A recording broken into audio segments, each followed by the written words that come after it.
Hi everyone, welcome to Who Said What with your hosts Hiba and Mira. We're two sisters in our 40s with lots of stories to share. Having lived across Egypt, the US, Saudi, Kuwait, Dubai, and Europe, we share a unique mix of cultural insights and fresh perspectives.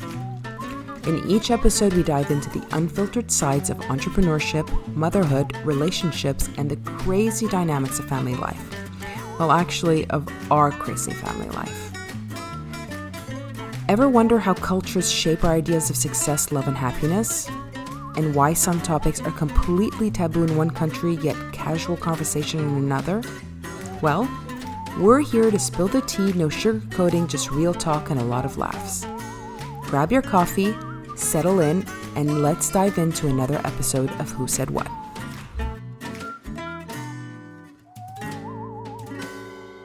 Hi everyone, we're back with a new episode, and I'm Hiba. And I'm Nira. And we have today a super cool guest. She's a radio presenter, Zeinab Hegarty. And basically, we are very excited to have her here because it is her birthday. Happy birthday! I'm in denial. I know. How old are you turning? Younger than us. Tomorrow at 4:30 p.m. to be specific, because till now I'm still this age. I'm going to be 44. Oh my lord. That is so young. Well, for us. It is young. I feel good now. I It feel is good. young. Thank you. Thank you for How do making you me like feel your that way. 40s so far? I don't. I really don't. I really don't. Like, I know how everyone's like, I'm loving it. It's the peak. This is where I found myself. No. The things that I have realized in my 40s is I don't intend to age gracefully. Okay. You don't intend? No. Okay, no, you no. think, because most... Botox, give me it. Fillers, maybe not. It's a bit weird. Whatever I can do to maintain youth, I'm going to go for it.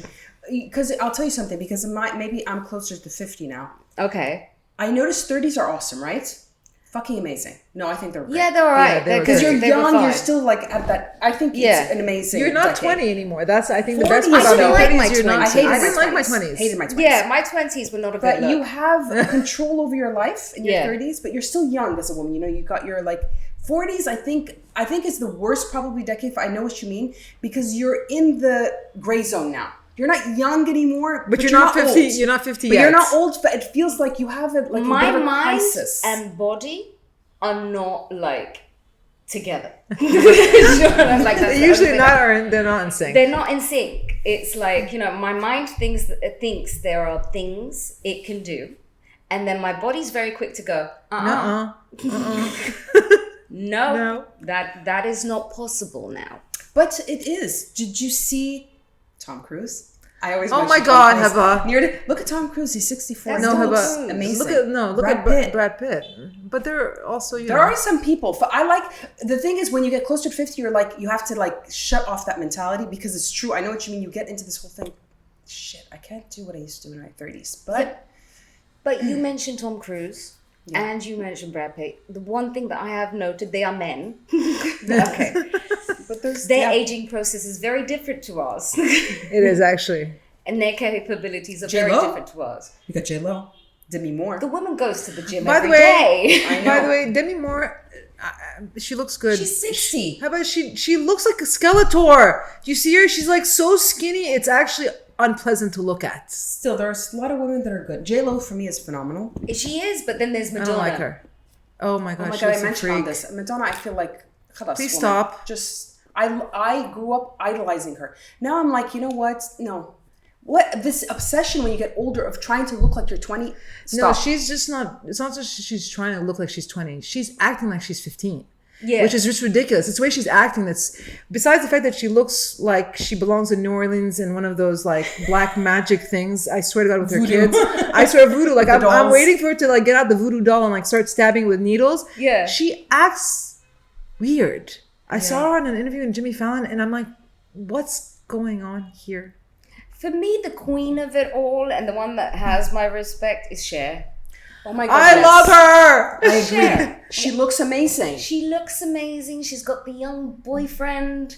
And she's always been very blunt about not liking the fact that she's getting aging. older. You know, people Yes. be like, you know, what does it feel like to age? And she's like, it sucks. sucks. You know, Yeah, it's true. but she's not vulgar about it. She's not yes. like trying to fight against it. She's going with it, but she's also kind of like putting her own stamp on it. Like, yeah, I'm gonna age. I'm not gonna do it gracefully. I'm gonna get a lot of surgery done, but at the same time, I'm not gonna be too much in your face. She's got the right balance. Yeah.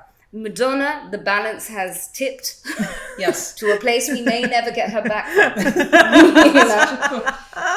It's true. It's she's gone. She's off gone, the deep end. yeah. Off the deep end. I feel bad. don't I know feel what bad. my So intention sad. is, but I intend to be in that kind of direction, but share. I know. It's It's not. I think it's very important for a woman to do things to make her feel better, to make her Yeah. look better. But there needs to be a little bit of a limit. I Of find. course. It's going too far. It just looks bad eventually. You know what? I always say, you know, you could always tell people that have had fillers done because it may not show when you see them face to face, but once you take the picture, Yeah. it's all cheeks and chins. That's what I call it, you know, because everything is magnified. It's like that filler that you'll find online, the Instagram filler with the fillers and stuff. Yes. And you're like, okay, but she didn't look like that in front of me. But the minute the flash went on, you can spot it. And I think that's where you kind of need to veer off. You could do a few touch-ups here and there, but don't go overboard. You want to look like yourself. You want to look like yourself. You don't want to look like a pillow of yourself. Exactly. I plan to age gracefully. Sorry. Like, I don't mind. I don't care. Maybe, but then maybe further down the line I'll care. But right now I'm cool with it. Yeah. Very actually. I don't dye my hair. Nothing. I'm okay, but there are certain things, like there are things that people don't tell you about your 40s. And I always say to the women that turned 40 before me, like, why didn't you give me a heads up? Like, Nobody does. you got here first. Like, how I know how to deal with things. If I get somewhere first, I am telling the person I that's will coming help after you me out, what to girl. expect. But this rude awakening, like the minute you step into your Because 40s. always the best. Everything is always the best kept secret. And like I felt it with the same thing with mother. And everybody plays it like this amazing. Like people when they say 50s is the best, you really have freedom. And I'm always like, I'm not Why? even close to that. Why are you guys saying that? It makes me feel worse. You know what I mean? It's like I'm turning 50 and I don't have my shit together. So I feel now all of a sudden like shit. Hearing all these women are saying, I'm in my 50s and it's just the best ever. I'm like, okay. I want to be like, give me a reason. Like, you know, give me why it's the best. Give me what have been your experiences going into that number. What have been the downfalls? It's great. It's lovely. I understand right now it is all about celebrating growing older and, you know, the grace of getting older and how lucky we are. Some people don't get to reach that age and it's a blessing, blah, blah, blah. I get all of that. But give me the grit. Yeah. Give me the grit so I'm not, you know, shocked and traumatized when I reach it because nobody told me. Do you know what I mean? Yes, I Because we're know. so busy celebrating the fact. Tell me what to expect so that people go on about, oh, it's the peak. You know, this is where a woman's got her peak and you're going to have the ball and you're going to have the time. So you're giving me so much expectation, you know? And then I'm realizing that these expectations are just dying because there are the downfalls of it. There are the things where you are fully aware of the ticking time clock of, am I going to have kids? Am I not going to have kids? Even if you weren't thinking of having kids, you're going to start thinking, did I miss the boat? Do you know what I mean? You know, you're going to start having issues. You're going to see the doctor more often than you thought you would. He becomes the one man you see the most, you know, things like that. Give me those expectations. So I have a realistic expectation of what this period in my life is going to be like. So what is, if somebody, a friend of yours is about to turn 40, what is the one thing that you would, now that you're in your 40s, what would you tell her to watch out for? Your ovaries are going to be a big part of the next decade. That's true. Prep yourself for perimenopause. You know, there's going to be a few things that are there's going to be a few slight changes that are going to throw you off. And that's okay. What's the biggest thing that's thrown you off? The biggest thing that's thrown me off is that realization of there were things that I thought I thought by the time that I was 40, there were certain things that would have happened by now. It's not like I was that young girl that was, I must get married and have children and no. But I expected that probably by the time I'm 40, I would have done that. Ticked those boxes. And you realize, well, not necessarily. There is an expectation that at this point in my life, I would have my shit together. I would really know what I'm doing in life. And I have absolutely no idea.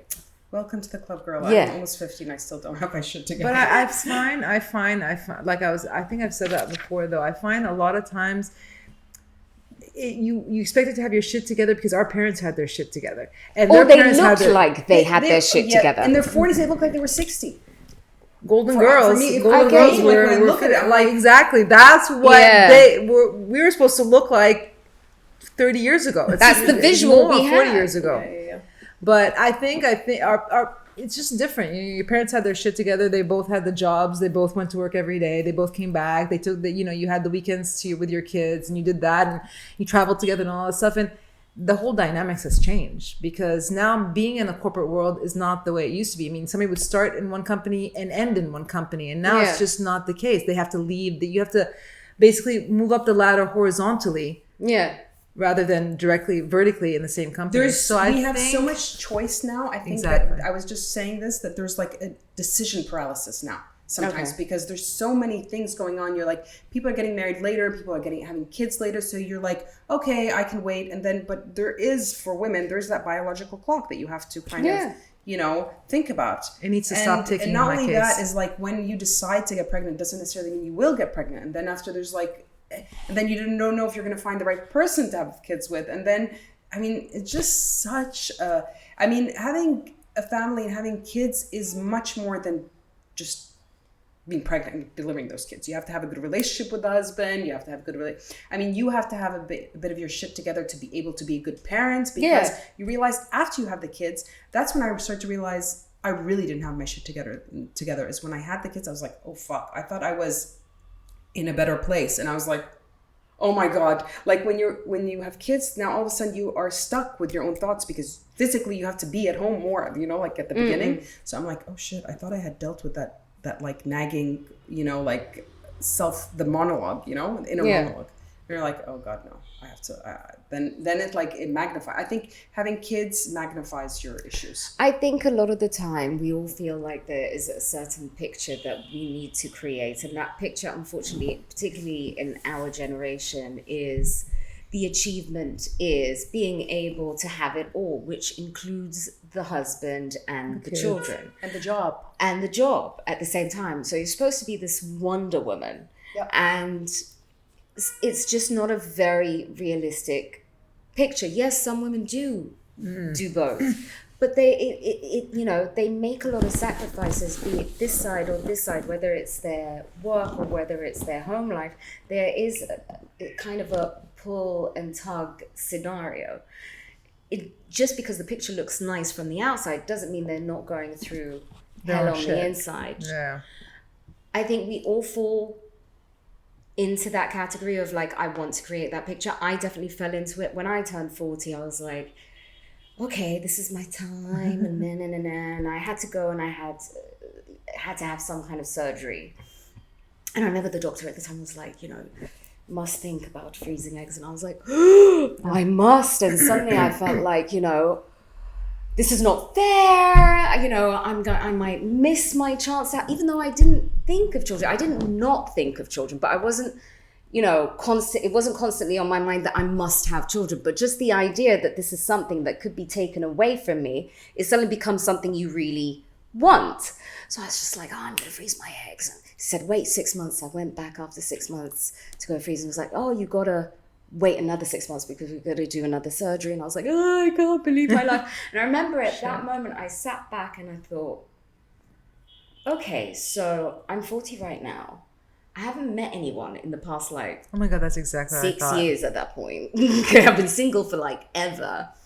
I'm going to put myself through this freezing journey, essentially alone. I'm not going to need to go through it for one cycle. I'm going to need at least 3 cycles to get good quality eggs, as they say. And then what? I'm just going to put myself through all of this stuff by myself, the hormones, the stress, the everything of it all. And then to possibly meet someone and then to either possibly use these eggs or not, they may not work, and go through that. No, I'm not going to do it. And it was so weird. The minute that switch happened, I remember that surgery happened and I got back home and I was looking after my aunt at the time. She had dementia. Oh my God. And unfortunately that night when I had the surgery, when I came back, it was the first time I walked into the house and she wasn't there. And I found the nurse and I was like, where is she? And she's like, things went south and she's at the hospital and we don't know. And then a week later, she passed away. Sorry for your loss. And thank you. And I remember walking back into the house and it was completely empty. And you know how a house has the energy of the person that lived there for so long? And I could feel her energy everywhere. And I just kind of sat with myself. A week later, my mum's friend calls me. She's like, I've got someone to stay with you at the house. We don't want you to stay alone. And in walks my housekeeper that I have till this day with her 7-month-old child. Okay. That's interesting. I have a child in my home. Okay. But the thing is, it was so weird because I'd been having this inner fight with myself. Should I freeze? Should I not freeze? This is something that I'm missing out on. And then it felt like God just brought me this housekeeper with this 7-month-old. And for the next year, I proceeded to watch her go through hell and back and me going, thank God I decided I'm not going to do that. I know, right? It was just like... I know. Every time I saw Heba, whoa, yeah, It was the That's same thing with a lot. Mira when she saw me with the when kids. I saw her with the kids, because I always wanted to have kids, but then at 38, I was just like, do I really want to have? And same thing, not in a relationship, so why would I even bother thinking about it? And then Heba had the kids, the twins, and everybody's like, oh, Belek. I'm just like, no. You get like a front No. row seat, like you I'm like, I'm can't good. do anything, anything. Yes, And you're you get, and physically, also like, as you get stuck. older, it's. Do I? Do I have that kind of energy? I don't have the energy. I want to have fun. I want to live my life. That's why I'm good. To your defense, a lot of people say it's better as a woman to have kids when they're older. No, it's actually not. No, And It's I like don't because say you're going to that. give them wisdom. What kind of? I don't even have the energy to give them the I kind don't of have the wisdom wisdom. they need. I don't have the wisdom at all. That's why I'm kind of like, what is this bullshit? Like you People should saying see it's Heba better to have sometimes. kids She's like, older. you It's kids are not. driving me crazy. I'm like, so. It's not. So that's why, in that sense, yes, for sure. If you're not dead set on having kids, to not do it when you're older, Yeah, than and 35, then- I think, or 40. Exactly. I think And it's then not a good idea. Who was it? Somebody told me, why don't you freeze your eggs? I'm like, listen, I'm going to freeze eggs with the off chance that I might or might not meet, the guy that I want to spend my time with. I'm like, I'm good. I'm going to be that percentage of women that decides not to have kids, live my life to the last day, have fun. I don't want that. And, I really don't want that responsibility of kids. I just don't want that responsibility. I'm it's a with huge you. and I'm good. Okay, I have to ask you a question. So you're a total hottie.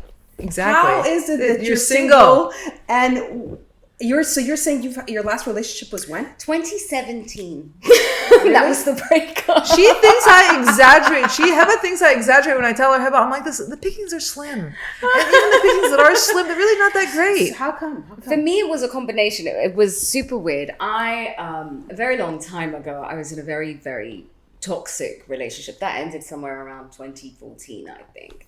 And that relationship went on for about a good 10 years. It was horrible. It was the stereotypical way. Yeah. Okay. And There we go. please, where is the question?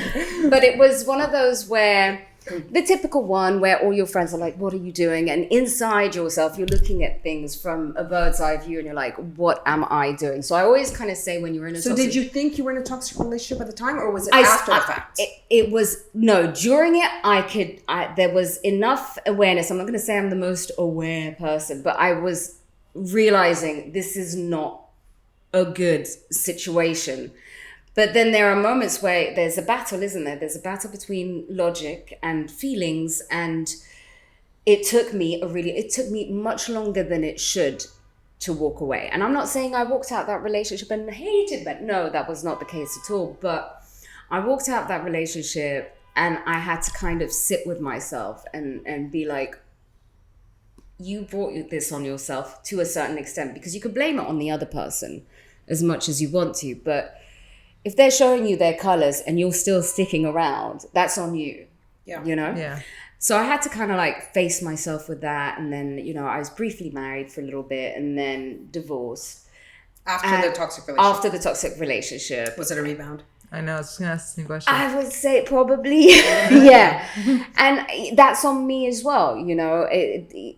The shortness of that marriage was, you know, two people got together. Two people, I think, were rebounding. Two people were going through some things. Two people made decisions at a time where they shouldn't have been making decisions. And that not working out doesn't put blame on anyone. It just means wrong person, wrong timing. And things like that. And I came out of that, went into it, I would say the first adult relationship that was really healthy. Okay. And that lasted for about a year. And it was such a great relationship, but there wasn't any kind of, I think me and him reached a point where all the conversation was done with. And when the conversation was over, we were like, yeah, that was nice. Nothing else Should to we talk be friends about. now? Like, you know, and it was the most lovely experience in a sense of being in the relationship, and the breakup itself was so mature that I walked out that relationship thinking, you know what, the next relationship that I want to go into, I want something, I don't want to have anything less than that. Okay, so you set the bar high. I don't know whether and then things just happened. My aunt got dementia, so I was busy with my aunt for a good 4, nearly 5 years. When you're looking after someone with dementia and, you know, at home, and you've got nurses all the time and doctors, and you're generally just watching someone that you love dearly forget who they are and forget everyone and everything and unlearn everything they've known. It's a very long grieving process. And during that time, I can honestly say I did not have the capacity to receive or give love. I wouldn't have been able to keep that balance, and I would have probably been the toxic energy going into that relationship. So that had a little bit to do with it. There was a year after that. She passed away in 2022, and it took me a year to recover because I felt guilty that I felt relief for her.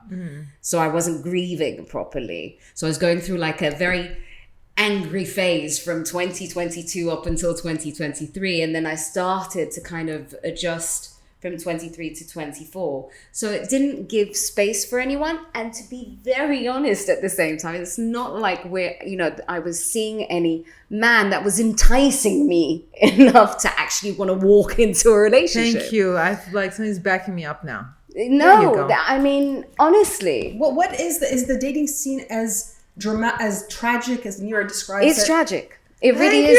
It's very tragic. Give me an example of like your worst date ever. Your best I'm date not ever. even reaching the date. That's the thing. It's not even reaching the point of the date. You know, you could bump into someone, let's say at a party, and I did that recently in a party. And, you know, for about maybe half an hour, this guy is telling me that he's unconvinced that men should be monogamous. So, you know, if that's where you're starting from. Yeah, not a good starting point. It's a sales pitch. He's like, I don't want anything serious. And he's like, trying to convince me that I'm the one that's got something, you know, like the issue, you need to unlearn everything that you've learned. Like, what do you mean unlearn? When men do that. Why do I need to women do unlearn? that. I hate it when people just say that, like, what you're thinking is wrong. And you're completely, it's like, so what'd you tell the guy?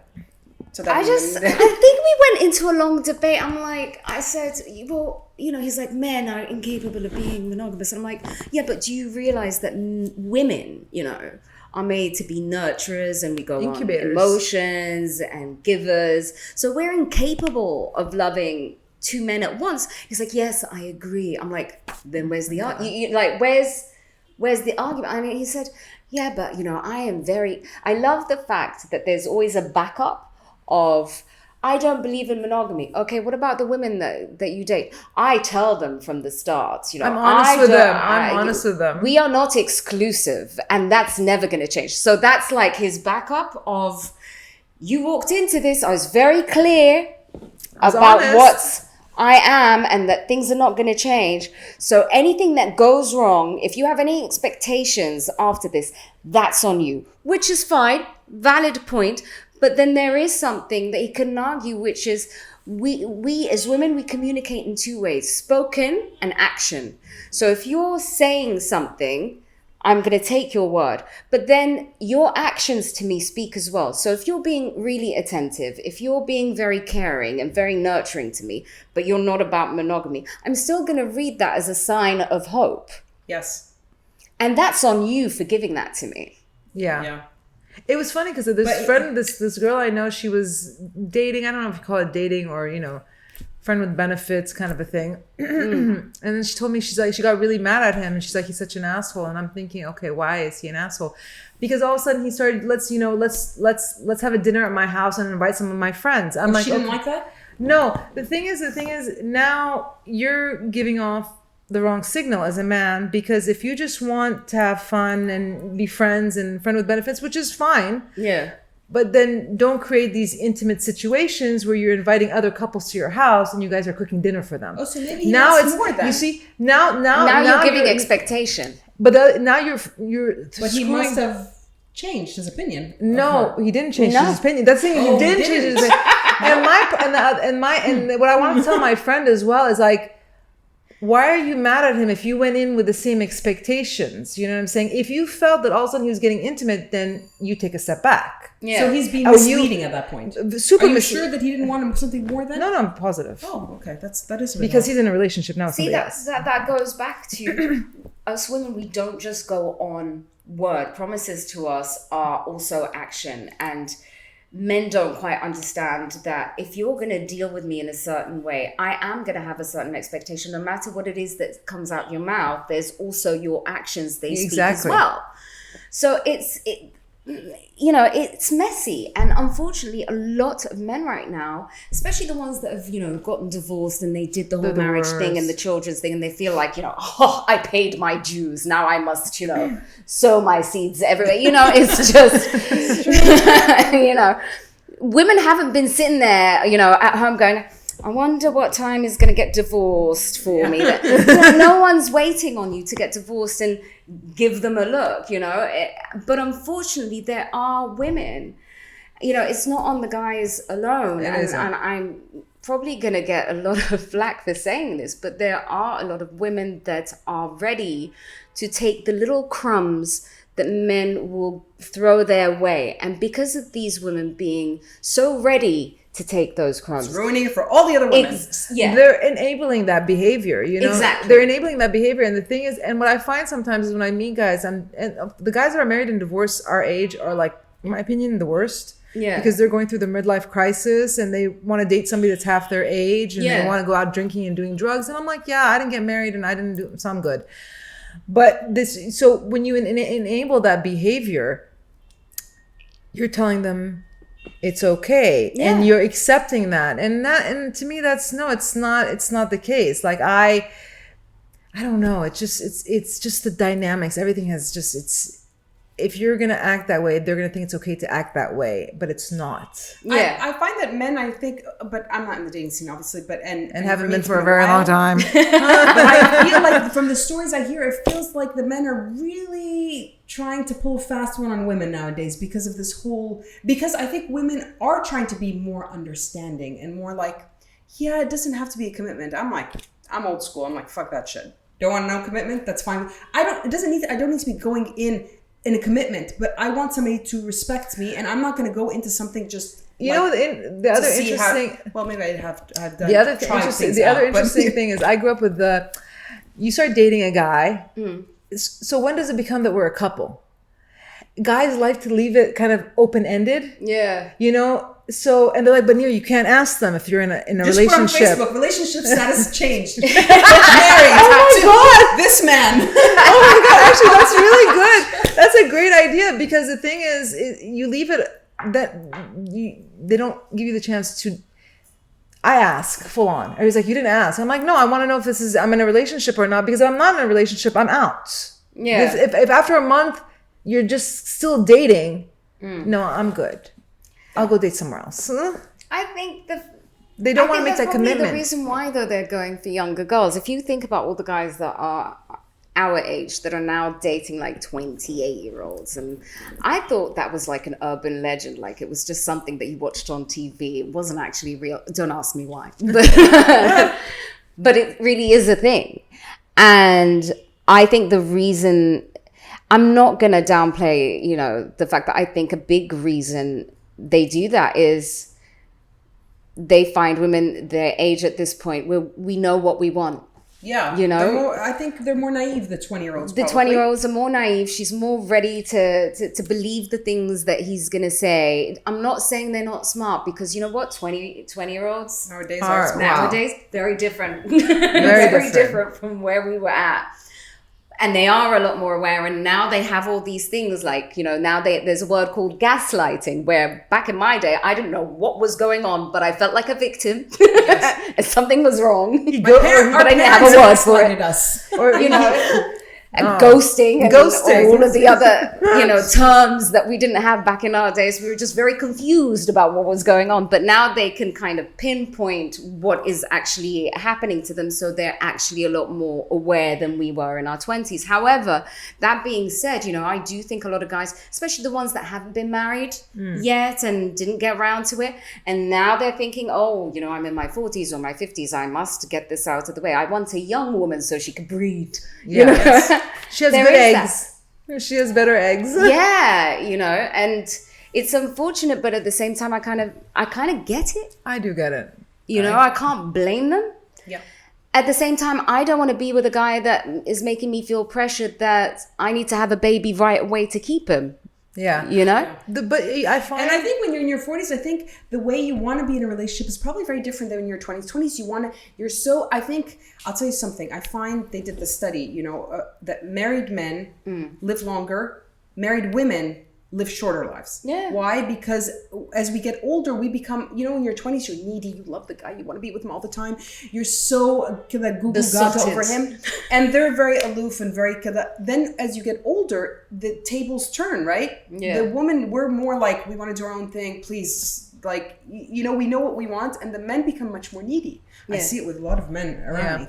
And I think that's the thing, is like our idea of marriages as we get older, even in relationships, is different than when you're in 20s. In 20s, you just want to be with that guy. Yeah. You want to spend every single minute. Yeah. I want it to be on my own terms when you're in your 40s. You know what I mean? I think as well,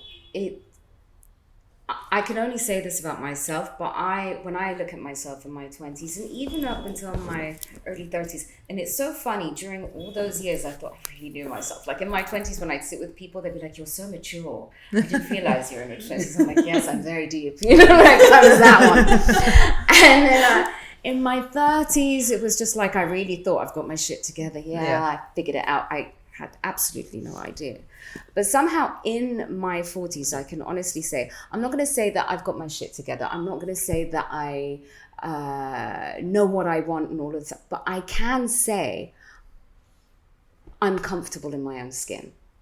And it took me so many years to be comfortable in my own skin for many reasons. Bullied at school. I didn't always look like this. You know, a lot of people go, oh, you look... I'm like, have you seen me in the morning? You know? But, you know, I was bullied at school. Because I wasn't the stereo. You know, I went to school in London, theatre school.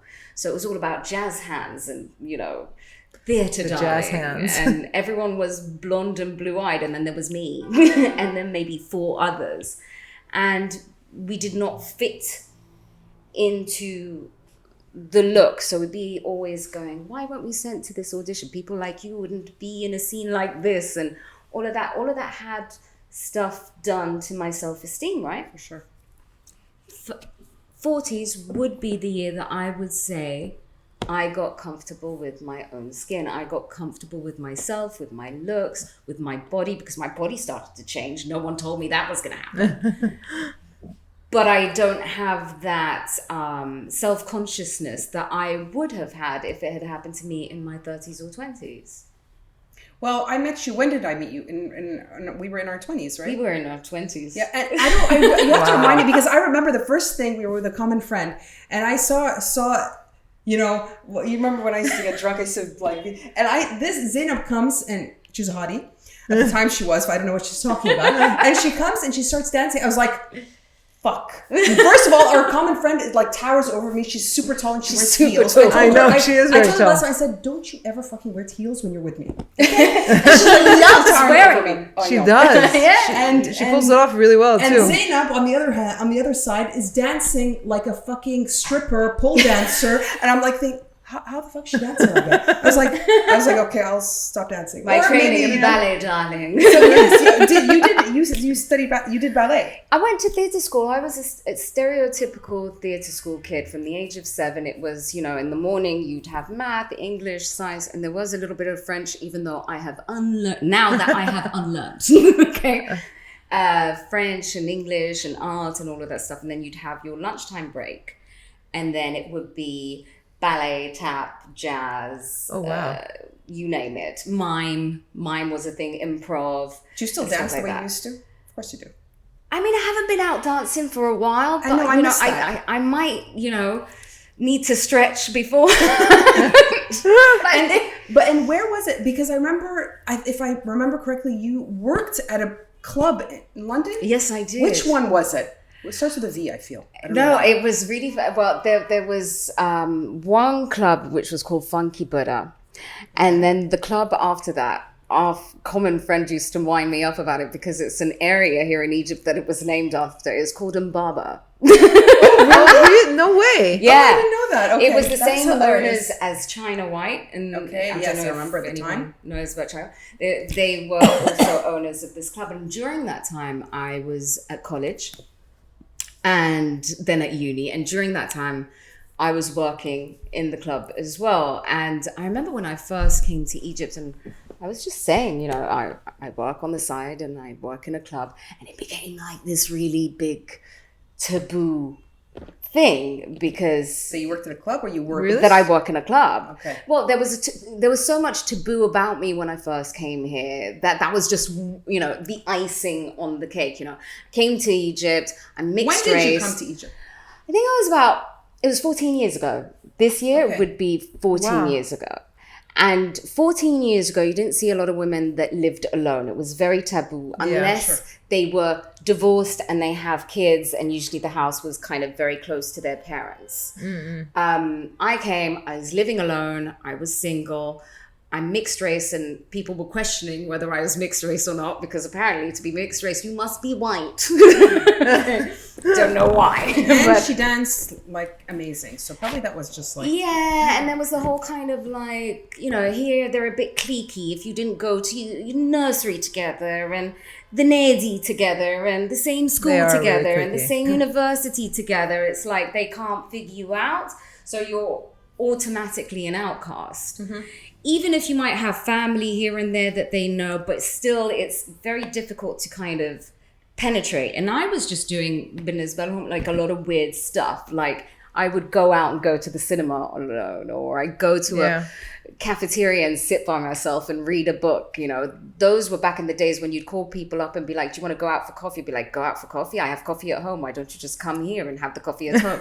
That kind. Now they're ready to go out for sushi. But so, the time has changed. But I remember saying that I worked in a club, and that was an extra thing that was wrong with me. Oh, she's one of those girls that worked in a club, where I was like, you know what? I've been working since I was like 16 or 18. It was always just part of how I was raised of, well, if you want any extra kind of things going on in your life, work for it.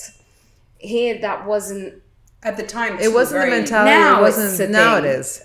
Back in that day, it was wasn't. like, ew, it was a bit, it just meant something that was kind of negative. Yeah, for sure. Well, yeah. When I was in college, I worked in a coffee shop Yeah. / ice cream parlor. Yeah. And I remember I had some of my Egyptian friends. This is when I lived in Boston. Some of my Egyptian friends walked in. So this is in 1996, 97. This is no teenagers at the time worked if you were in Egypt. It wasn't. Yeah. It's you just couldn't. you You don't- literally babysitting was the best you could do.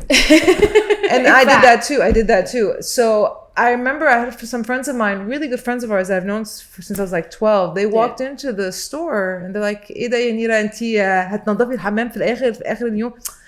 And I'm like, there is no shame They're so in the job that I'm doing. Yeah, it was. They're like, "أنتِ تنظفي الحمام لما تخلصي." I'm like, so what if I clean the bathroom? I was an assistant manager at the time because I got promoted a few times. I'm like, we all take turns cleaning the bathroom if we're closing. Yeah. So it's just the way it is. I'm not going to be like, you clean the bathroom, I'm not going to clean the bathroom. So there is no shame in it. But they make you feel bad. It's a judgment. It's a judgment. It means that you're lesser than. They don't quite realize that actually this is not about being lesser than. This is about being humbled. And this is a learning process for me to be able to understand the worth of money, and how to spend it and how to budget. I thought it was a brilliant time in my life. I had so much fun. I had the best time. Such a blast. And then I came to Egypt and everyone was like, and I remember till this day, I always kind of call myself out on this, because one thing I do realize looking back when I moved to Egypt, I kept on trying to fit myself into a particular mold. So I kept on becoming smaller and smaller and smaller and smaller, just so I could just to be accepted, get by. Not so much accepted. It's super weird. I had a love-hate kind of. There were bits of me where, because I was in my 20s, of course you want to be liked and you want people to, be accepting and stuff like that. But I also had a little bit of a rebel in me of I'm different, and I'm good with that. Yeah. That's how I became friends with our common friend, because she's a bit like me. I remember how me and her met was really funny. I was on the beach and I was with some guy friends, because during that time, the only people that would befriend me were men, not women. And it's not like I didn't want to have women friends. And it was so abnormal to me because I've always loved having my tribe of women. It was the guys, and I became one of the boys. But obviously there were rumors, this woman, she changes men like her shoes. And I'm like, if only you knew. Half the time I'm giving a girlfriend advice and how he messed up and what he should do to fix it. But, so there I am on the beach, and there's this woman and she's sitting there with her 2 kids, not too far away from me. And I think I was smoking a cigarette and I realized my lighter stopped working and I needed a lighter, and I knew she had a lighter, and I was very English in that sense where I was like, excuse me, can I borrow a lighter? And she turned around to me. She must have been so taken aback by the fact that a woman addressed her directly, and she just went, yeah, you got a cigarette? I'm like, yeah, sure. And that's how the conversation started, and how we ended up is both of us were just sitting for the rest of the day on the beach chatting away, and the people that we were with, I don't know where they went even, and that's how the friendship began. And most of my friendships with women here have been that kind of friendship. It's so weird. You spend so long trying to find your people, but once you find them, you're not going to tribe, you stick by them, right? Yeah, exactly. Yeah. It takes a while though. So do you think that's different, in terms of the culture in London when because you grew up in London compared to here? Is that very different? Of course. London's easier? Yes and no. Yeah. Okay.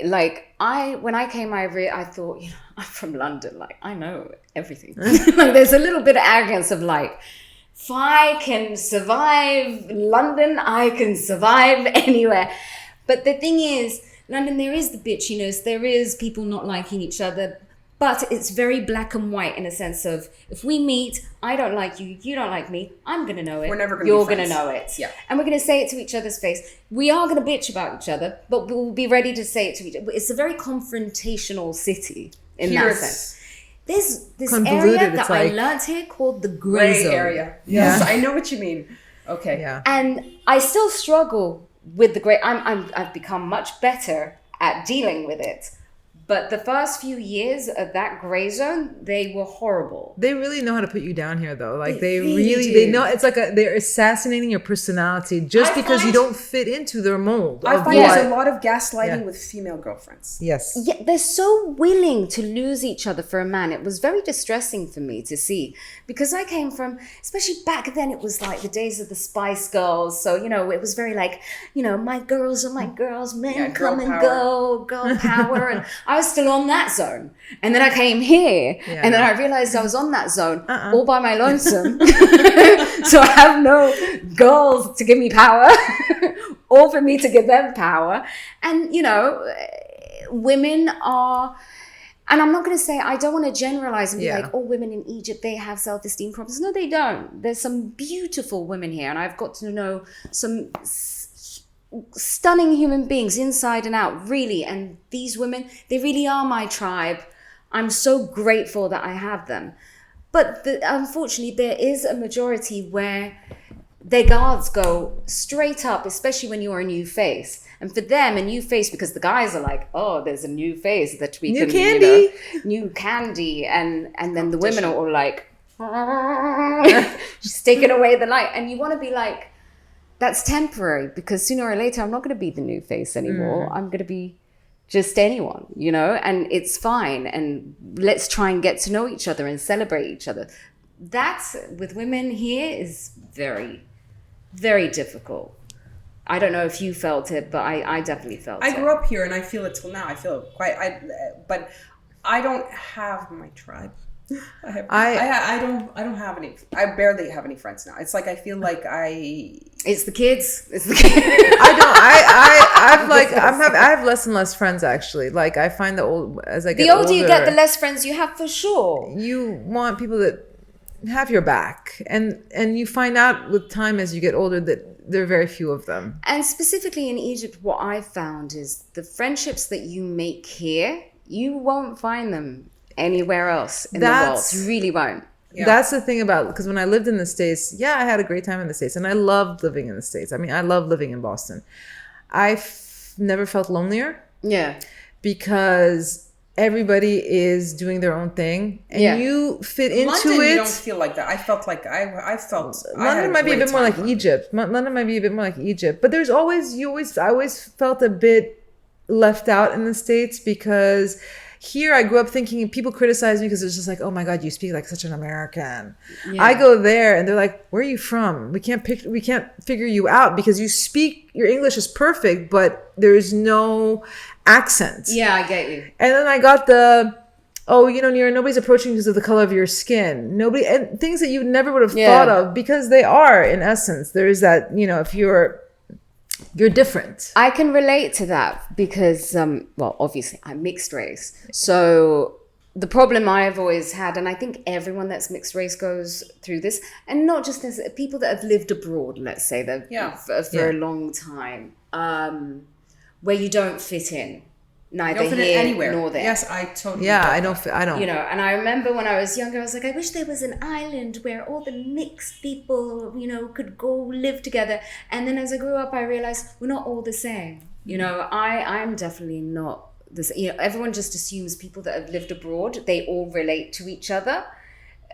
And they're all the same, and no, we're different. I always joke with my friends. I was like, when I came to Egypt, like I should have been one of those like muhandisin, lana fi zamalek, like with the accent and stuff, and be like, la bakalam Arabic shwaya, be that. By the way, I was that person, and I got criticized for it. I wasn't. Like I was the girl that, I've always lived in London. I was born in London. I was raised in London. My nursery, school, uni, everything was London. But I had a very Egyptian mother that was not affected whatsoever by the many years that she's lived in the UK.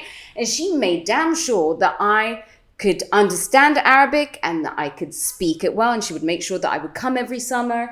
And she made sure I wasn't shy to speak in Arabic, because I have a lot of my friends that they can understand it, but they're too nervous to speak it because the accent, la la la. I had an accent, but because I was being forced to respond, I was being put in situations every summer where I have to respond in Arabic, it started to get better.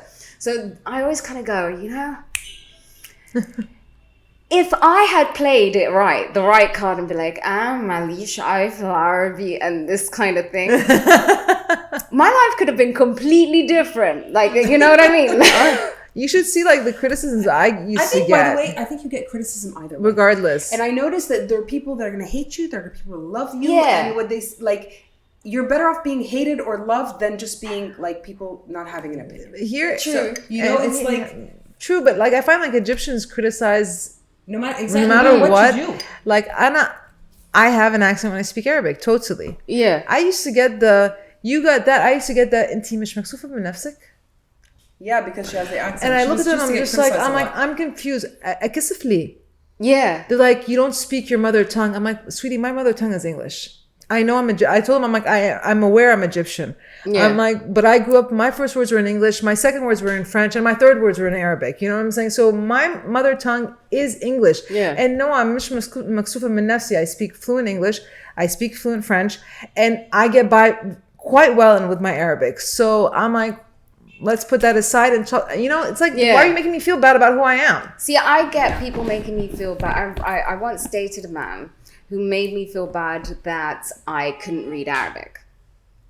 And I was like, I speak it because, you know, mum made sure that I would speak it when I was at home. I would come in the summer. But, you know, I wasn't one of those kids. You know, there's a lot of kids back in London that go to, I think it's something like the King Fahd Academy or something like that, where they get to learn Arabic as well. I was a theatre school kid. I was doing jazz hands and going out on auditions and castings and stuff. It was a very English school. So I didn't do the whole kind of learning how to read Arabic thing. So obviously when I came, you know, back then, you know, I can't read street signs. And he kind of made me feel really bad. He's like, you're illiterate. And I'm like, oh, my gaslighting. What? He's like, you're illiterate. And I'm like, I'm not illiterate. I can read and write, just in a in a different language. But this is my second language. Yeah. And I think I'm doing kind of okay. I think I'm doing more than okay because I can speak it fluently and I can understand innuendos and jokes and whatnot. I just can't read it. And it got to me so much. I remember I got a teacher. He was my friend's son's Arabic teacher. And I sat down with this guy. I said, I want you to teach me, but I don't want you to teach me classical Arabic because classical Arabic, Fusha, I don't understand. I will understand the overall topic, but I will not understand it verbatim. And he was like, yeah, sure. He lasted a month because he still went into classical Arabic and he would be like, what does this word mean? I'd be like, so now if someone's got a status on Facebook, for example, if I'm really focused, I can kind of make out what they're saying, not word for word, but the next word usually tells me what the word before it was. But when I think back on that, wow, like someone gave themselves the right to turn around to me and tell me I was illiterate and it affected me. I know. That really annoys me a lot. I think a lot of men do that here. Yeah. It's like they want to put you down a little bit. I think you know, it's like that book. Did you read that book, The Game? No. This is it was like over 20 years ago. And the guy shows you how to get the prettiest woman in the club or the prettiest woman in general by basically negging her like shit. Like telling her negative stuff because then all of a sudden she's intrigued. You're like, she's used to like getting like, you know, all this attention, positive attention. And then, but you're the one guy who puts her down and she's like, That kind of, apparently psychologically for women, that kind of intrigues them. It makes sense because if I were to look back at my 20s, for example, till my early 30s, there was the obsession with the bad boy. Right? Yeah. Hence why I was in a toxic relationship because, you know, I didn't realize, you know, bad boy meant bad boyfriend. Later on, will end up being a bad husband, you know, that kind of thing. But we do have a thing because I think TV and movies kind of glamorize, and books even, you know, glamorize the bad boy so much. We have such a visual that the bad boy is that good-looking guy, but deep down he's a teddy bear. Like he just Christian needs to Grey. find the right woman to bring that out of him, and we all think we're that woman. Yeah. That's going to bring that out of him, and we don't. Yes, like the movie The 50 Shades of Grey. I watched it recently. I was like, oh my for the first time. This is so retarded. But anyways, I fell for it though. I was there for it. I was like, I'm ready. 50 Shades 1. I think we all 50 Shades free. Because we never had a Christian Grey who's a billionaire whisking you off on the private jet. In the helicopter, in his own helicopter. But have you seen the meme though? Like there's a meme that goes around on on Instagram. Money, you know, if he didn't have money, he'd be a he's serial just killer. like a serial killer that's kidnapping. It's true. It's true. So let's be real. The actual enticing thing about this whole scenario is the money. It's not the actual, passion that everyone wants to call it. I think he's quite cute. Anyways, I want to ask you, like, I want to just circle back and just tell you, okay. So when you came to Cairo, tell me, when did you get that? What were you doing before, and how did you get that gig at the radio Nile show? FM? Okay, I'll tell you. Big drive home. I get you. I'm trying to think how this, because it's a weird. Was it by surprise, or is that what you wanted to do? Okay. It was about coming to Egypt. I didn't know what I wanted to do in Egypt, but I just knew that I wanted to make this move. A move that many people question, including myself every now and then. I remember when I first came here, I was working for an interior design company, and they had a brand, an Italian furniture brand, and they brought me on as the brand manager. And I remember going to this interview and saying to the man, I'm like, I've never worked in any of this. And he's like, I don't care, but you've got the right personality for this, and we'll teach you what you need to know, which to this day I really appreciate, because you wouldn't find that back in the UK. Yeah. You wouldn't find someone saying, you know what, I want to hire you. I know you have no experience, but I'm ready to teach you what you need to learn because I want you in that position. And it was great. And I did that for about 2 years, and then the revolution happened. Wow. I always say I came to Egypt and I gave it so much luck. I came and there's a revolution and everything kind of went spiraling. But the revolution happened, and then bless them, they tried to keep me on because by that time we had to close the store, and I stayed as part of the design company for a little bit. And then there came a point where it was like not making any sense for me or for them that I was still around.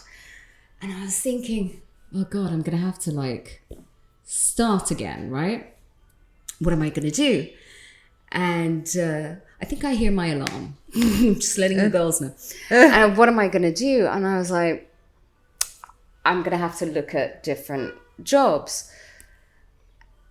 People were turning around to me constantly and saying, you should work at Nile FM. You should be a radio presenter. You should work at Nile FM. And I thought they were just saying that based on the fact that I speak in an English accent. I was like, why do they think I should be doing this? And 6 months into being jobless, I was like, I really must do something. And I saw that Nile FM were looking for presenters. And I was like, should I just wing it? So I sent in. You can, Farah, you can go take, you can take a thing, you can put it in my bag in my room. Yeah, it's, because I'm hearing it, and I'm like, so yeah, I sent in an email. I said, I hear you guys are looking for someone. I think I'm down for this job. But I think it was Mickey who replied. He was like, please send in a 2-minute demo of whatever topic and why you think you should be working in Nile FM and stuff like that. And I did the demo. It was 2 minutes. I remember very well. I talked about wanting to quit smoking and failing miserably for about 2 minutes. And then I sent it in. And didn't hear from them for a while. And actually I had given up and I was about to move back to London. I got a job offer from the main brand that I was managing here. They liked working with me so much. They're an Italian brand. So the guys from Italy were like, we're opening up a store in London. Would you be interested in working there? And I was set. I was like, okay, Egypt, I'm not supposed to be here. I'm going to go back to London. And literally a day before I was about to travel, they called me up and they said, we want you to come in for an interview. Went in, had an interview. It was a very long interview with 4 different people. Did the interview, traveled the next day anyway, went to London. And 2 weeks in, they gave me a call, please come back. And that's how that actually happened. So how long have you been there now for? This summer, it'll be 13 years. Wow. Congratulations. You're great on it. I get messages like Zeinab the goat. I'm like, okay. Tell me, have you had any what is your weirdest moment on or a caller who's asked you weird questions, weird There have requests? been many over 30, nearly Anything that 13 years. stands But sure. I mean, I remember in the beginning, I used to get really weirded out because we've got a camera in the studio. So people actually watch us, they stream online. So something that I remember in the first week, there was constantly this person that would be like, I like your jeans today. I like your top today. There was constant like outfit check on the daily. Yeah. And then I remember once, and I haven't done it since, where I decided to open my messages on my Facebook account, the work, because I've got one that's personal and one's for work. I decided to open the messages and be like, I want to be one of those people that can communicate with everyone. And I don't want to be that person that's ignoring messages.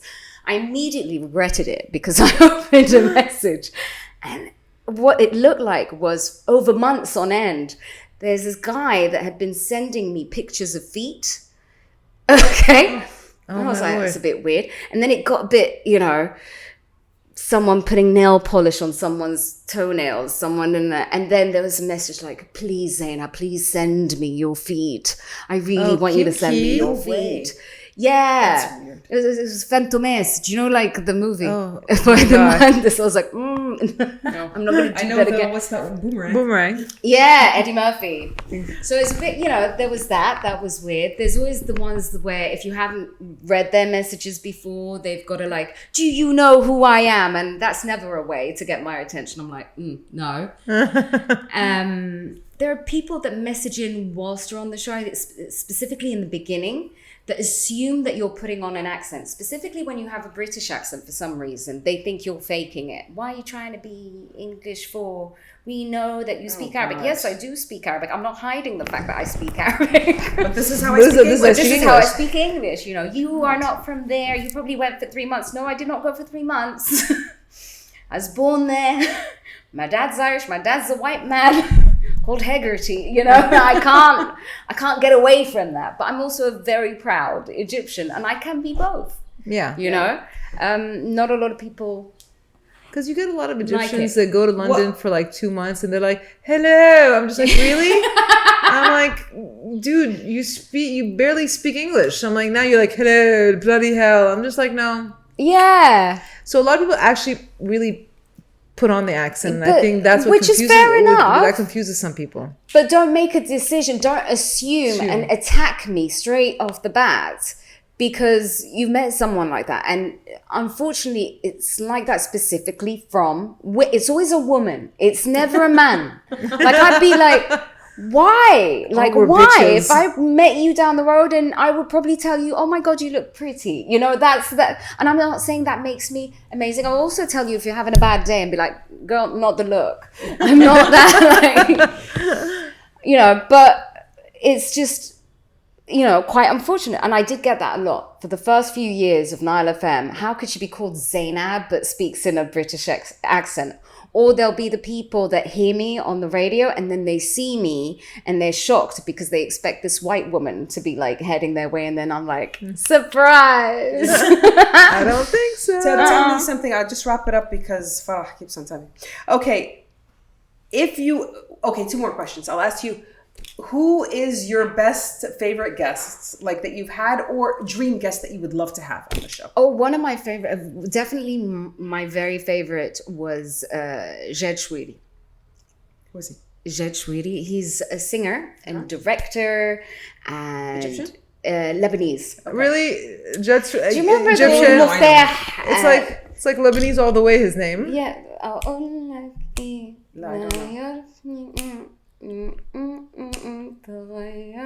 No? We don't listen to Arabic music so that bad much, with that. unfortunately. Like, I know. I'm horrible. at all, if any. I Zainab do. with the I British never thought accent's I more would, Egyptian but than me. I'm down for a lot of Arabic. Like I am was for so a couple down. of years and then I just... And I think because I work in Nile FM and because I listen to English all the time, the minute I get in my car, I'm like, give me Behet Sultan. Give me like, Really? Oh my God, no, never. I'm that For some person. reason, so what did you like about him? What was great about him? I love the fact that he was so creative in so many different things. Up until that point, yeah, I knew him. I loved his music. I thought he was pretty cool because I remember back in the day when I didn't live here and I'd come in the summer and I would leave, his songs were everywhere whenever you'd go out party.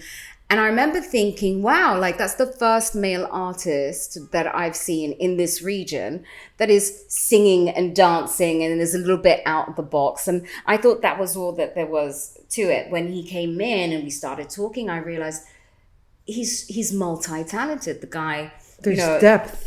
There's so much depth. He sings, he writes, he directs. He writes songs for other artists. He directs other artists. And when you sit down with him and he tells you the story of his childhood, there are so many ups and downs.